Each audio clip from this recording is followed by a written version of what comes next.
একসাথে নির্বাচন করা কিংবা জয়ী হবার পর মন্ত্রিত্ব নিয়ে দর কষাকষি করলেও 14 দলের শরিকরা এখন দায় নিতে নারাজ।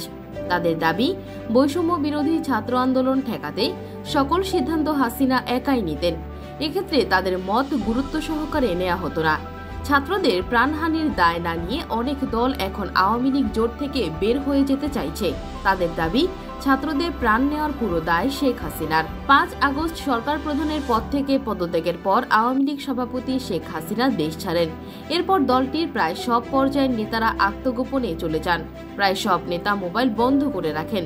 আওয়ামী লীগের শরিক দলের নেতারাও তখন থেকে অনেকটা নিশ্চুপ হয়ে যান। 14 দলীয় জোটের নেতারা গণমাধ্যমকে বলছেন, বিএনপির জোট সরকারের সময় আওয়ামী লীগের নেতৃত্বে তাদের জোটটি আদর্শের ভিত্তিতে গঠন করা হয়েছিল। কিন্তু 2009 থেকে 2018 সাল পর্যন্ত আওয়ামী লীগ তাদের মূল্যায়ন করলেও একাদশ নির্বাচনের পর অবহেলা আর অবজ্ঞায় জুটেছিল তাদের ভাগে। তারা এও বলেছেন, শরিকদের জনসমর্থন নিয়ে দাবি করে গত দ্বাদশ জাতীয় নির্বাচনে আশানুরূপ আসন ছাড় দেওয়া হয়নি। এমনকি নির্বাচনের পরেও তাদেরকে মূল্যায়ন করা হয়নি।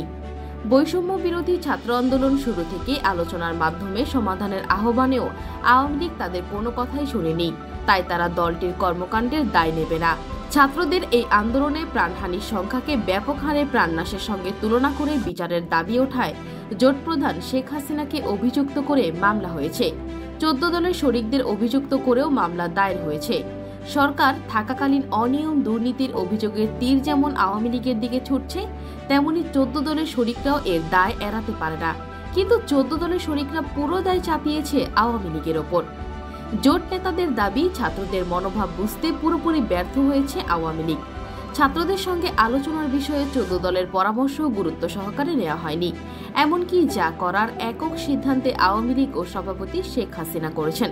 বিএনপির সাথে জোটে থাকা ইসলামী রাজনৈতিক দল নিষিদ্ধের সিদ্ধান্তেও আওয়ামী লীগ ও এর সভাপতি শেখ হাসিনার একক। 14 দলের শরিকদের সঙ্গে আলোচনা না করেই তিনি সিদ্ধান্ত নেন। আওয়ামী লীগ নেতৃত্বাধীন সরকারের পতনের পর জোটের শরিকরা এখন অতীত কার্যক্রমের আত্মমূল্যায়ন করছে। ভুলভ্রান্তি কি ছিল সেই বিষয়েও আলোচনা করছে।